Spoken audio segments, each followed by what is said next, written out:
Sir KTR గారు కూడా మాట ఇస్తున్నాం. ఇది ఆరంభం మాత్రమే సార్. డెఫినెట్గా రాబోయే కాలంలో కూడా భారీ చేరికలు ఉంటుంది. వాటన్నిటి కూడా మీ సమక్షంలో మరి వాళ్ళందరూ కూడా కండువాలు కప్పాల్సిన అవసరం కూడా ఉంటుంది. తప్పకుండా భారీ చేరికలను కూడా తీసుకొస్తామని చెప్పి తెలియజేస్తూ ఇప్పుడు గౌరవ మాజీ మంత్రివర్యులు టీఆర్ఎస్ వర్కింగ్ ప్రెసిడెంట్ కేటీఆర్ గారు మాట్లాడాల్సి. జై తెలంగాణ. మీకు తెలుసు కదా, మెదక్ నా అత్తగారు ఊరు. రామాయంపేట మళ్ళీ అయితే మెదకోలు ఫీల్ అయ్యారు. రామాయంపేట మా అత్తగారు ఊరు, పద్మక్కదేమో మా దగ్గర వాళ్ళ అమ్మగారు ఊరు. కాబట్టి అక్కడికి వెళ్ళి పిల్లని ఇక్కడికి ఇచ్చినాము, ఆడికి వెళ్ళి పిల్లని అటు తీసుకుపోయాను.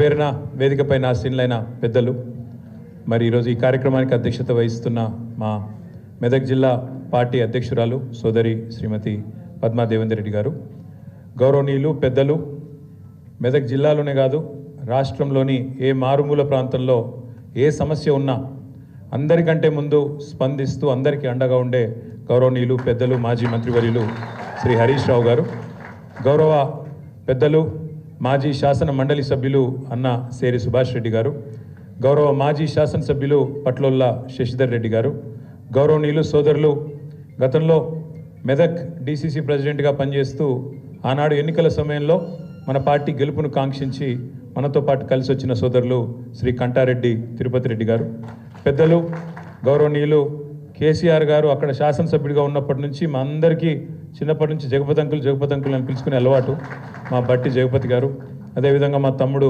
మల్లికార్జున్ గౌడ్ గారు, అన్న నాగర్ కర్నూల్ మాజీ శాసనసభ్యులు గౌరవనీయులు అన్న మరి జనార్దన్ రెడ్డి గారు, సోదరుడు జితేందర్ గౌడ్ గారు, సోములు గారు, మా తమ్ముడు ఎర్రోళ్ళ శ్రీనివాస్ గారు, ఇంకా వేదిక పైన ఉన్న అన్నలందరికీ పేరున రావుల చంద్రశేఖర్ రెడ్డి అన్నగారు, మన party general secretary head office in charge, అదేవిధంగా ఈరోజు మెదక్ నియోజకవర్గంలోని వివిధ ప్రాంతాల నుంచి తరలి వచ్చిన మా తమ్ముళ్ళు, అద్భుతంగా మాట్లాడిన జీవన్ కుమార్ గౌడ్ గారు, అదేవిధంగా నరేందర్ గారు, రంగారావు గారు, ఇంకా పేరున వారితో పాటు కలిసి వచ్చిన మీ అందరికీ హృదయపూర్వకంగా తిరిగి స్వాగతం సుస్వాగతం.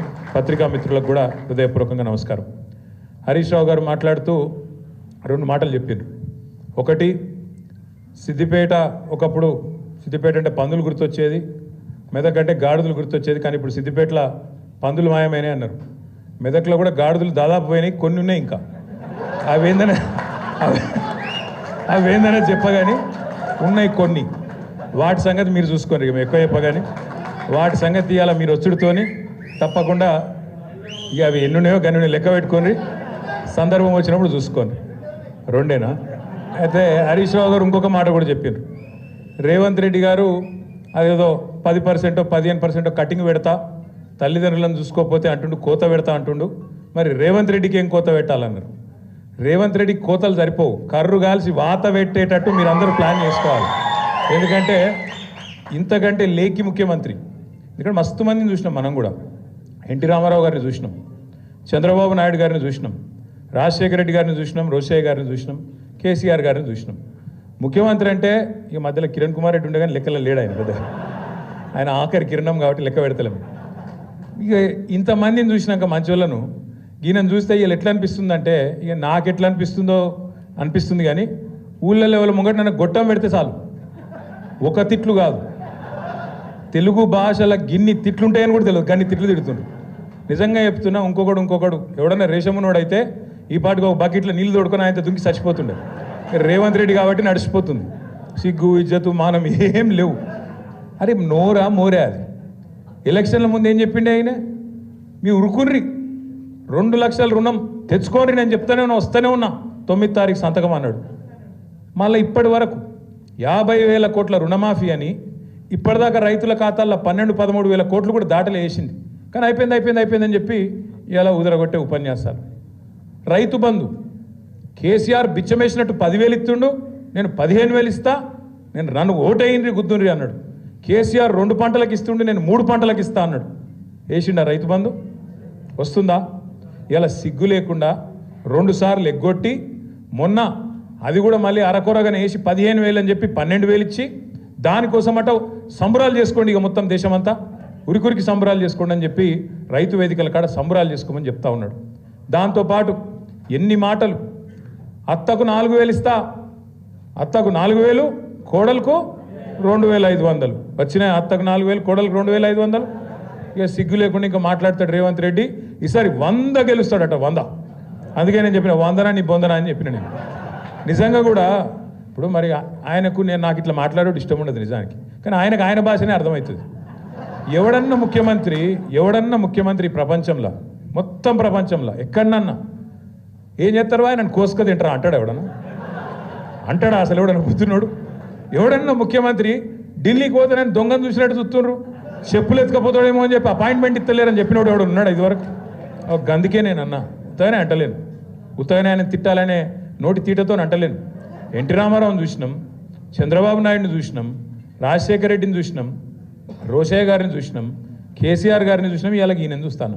చూసినాక ఏమనిపిస్తుంది మరి? గిసొంటి మాటలు మాట్లాడేటోడు తెల్లారి లేస్తే పనికి మాలిన మాటలు, అది నోరు ఇప్పితే పాపం ఇళ్ళకెళ్ళి డ్రైనేజ్ కంపు తప్ప ఇంకోటి రాదు. గబ్బు మాటలు, గబ్బు వ్యవహారాలు. కేసీఆర్ గారు లాంటి నాయకుడిని పట్టుకొని ఆయన మీద ఇష్టం ఉన్నట్టు మాట్లాడొచ్చునా? తెలంగాణ తెచ్చిన వ్యక్తి వాళ్ళని కూడా కూర్చున్నావు అంటేనే, ఆ కుర్చీలో కూర్చునే భాగ్యం నీకు వచ్చిందంటేనే దానికి కారణం కేసీఆర్ అన్న ఆయన అని నేను గుర్తు చేస్తా ఉన్నా.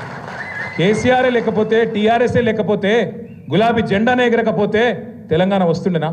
అది తెలియదా రేవంత్ రెడ్డికి? ఇలా పని చేసిపోయినాడే కదా హరీష్ అన్న కింద, మన జీవన్ లెక్క ఆయన కూడా శిష్యుడు ఉండే. హరీష్ అన్న మంత్రి అయిన రోజు డ్యాన్సులు కూడా చేసిండు ఇక్కడనే. ఇవాళ ఆయన పెద్ద పోటుగాని లెక్క హరీష్ రావు నువ్వు ఇట్లా అట్లా అని నోటికి వచ్చినట్టు మాట్లాడతాడు. నేనేమంటున్నా అంటే అధికారం రాగానే ఎగిరెగిరి పడితే మేము కూడా ఉన్నాం 10 ఏళ్ళు మంత్రులుగా, కానీ ఎప్పుడు కిసంటి పనులు చేయలేదు కదా, గింత లేఖిగా మాట్లాడలే కదా, గింత దిక్కుమాలిన అడ్డమైన కేసులు పెట్టించుడు, కార్యకర్తలను కొట్టించుడు, ప్రతిపక్షం అంటేనే పోస్టు పెడితే పోలీసోడు ఫోన్ చేసుడు. మన నర్సింగ్ అని మన పిల్లగాడు ఏడునో అగో నర్సింగ్ ఒక్క పోస్టు పెడితే ఆ పిల్లగాని పోలీసులు తీసుకుపోయి పొట్టు కొట్టింది. అంటే గింత అరాచకమా? ఇందిరమ్మ రాజ్యం అంటే గిదేనా? ఇందిరమ్మ రాజ్యం అంటే కేసులు పెట్టుడు, రోకల్ బండలు ఎక్కించుడు, ఇష్టం ఉన్నట్టు కొట్టుడు, ఇష్టం ఉన్నట్టు గుద్దుడు, భావ ప్రకటన స్వేచ్ఛ లేకుండా ఒక ముఖ్యమంత్రిని పొగడాలి తప్ప ఇంకేం చేయొద్దు. ఇదేనా పద్ధతి? పొగుడతారు ముఖ్యమంత్రిని. ఎప్పుడు పొగుడతారు? నువ్వు ఇచ్చిన హామీలు నెరవేరిస్తే, నువ్వు తెలంగాణ మీద కక్ష చూపెట్టకుండా, తెలంగాణను ప్రతిరోజు అవమానించకుండా, కేసీఆర్ గారి కంటే తెలంగాణకు నువ్వు ఎక్కువ చేస్తే తప్పకుండా నీకు కూడా 4 మంచి మాటలు చెప్తారు. లేకపోతే బరాబర్ మాట్లాడతాం. తెలంగాణ సమాజంలోనే, తెలంగాణ రక్తంలోనే తిరుగుబాటు తత్వం ఉంటుంది. ఇలా 3.5 సంవత్సరాలు ముంగట పెట్టుకొని అధికార పార్టీని చీగొట్టి మళ్ళీ తిరిగి ప్రతిపక్ష పార్టీలకు రావడం అంటే మామూలు మాటలు కాదు. అందుకే తమ్ముడు జీవన్ని కానీ, అదేవిధంగా నరేందర్ గారిని కానీ, రంగారావు గారిని కానీ, ఇంకా మిగతా మిత్రులందరినీ కూడా హృదయపూర్వకంగా మీకు స్వాగతం చెప్తూ, మరి మీకు అండగా ఇటు పద్మ గారు, అటు సుభాష్ రెడ్డి గారు, శశిధర్ రెడ్డి గారు, తిరుపతి రెడ్డి గారు, అందరికీ మించి హరీష్ రావు గారు మీకు అండగా ఎప్పటికీ ఉంటారు. కాబట్టి నాకైతే ఏ అనుమానం లేదు, పూర్వ మెదక్ జిల్లాలో 10 నియోజకవర్గాలతో పాటు, పార్లమెంటుతో పాటు రేపు 3 జిల్లా పరిషత్తులు కూడా ఖచ్చితంగా మీరు గెలుస్తారన్న విశ్వాసం నాకు కూడా ఉంది, కేసీఆర్ గారికి కూడా బలంగా ఉంది. మీకు అన్ని రకాలుగా అండగా ఉంటూ ఎప్పటికప్పుడు హరీష్ రావు గారి నాయకత్వంలో బ్రహ్మాండంగా మళ్ళీ తిరిగి జిల్లాలో మన ప్రభుత్వం ఏర్పడే విధంగా కేసీఆర్ గారు తిరిగి ముఖ్యమంత్రిగా పట్టపగ్గాలు చేపట్టే విధంగా మనందరం కూడా నిరంతరం కష్టపడదామని చెప్పి మీకు మళ్ళొక్కసారి హృదయపూర్వకంగా విజ్ఞప్తి చేసుకుంటూ, పేరు పేరున ఈరోజు ఇంత పెద్ద ఎత్తున భవన్కి వచ్చిన మీ అందరికీ కూడా హృదయపూర్వకంగా నమస్కారాలు. జై తెలంగాణ.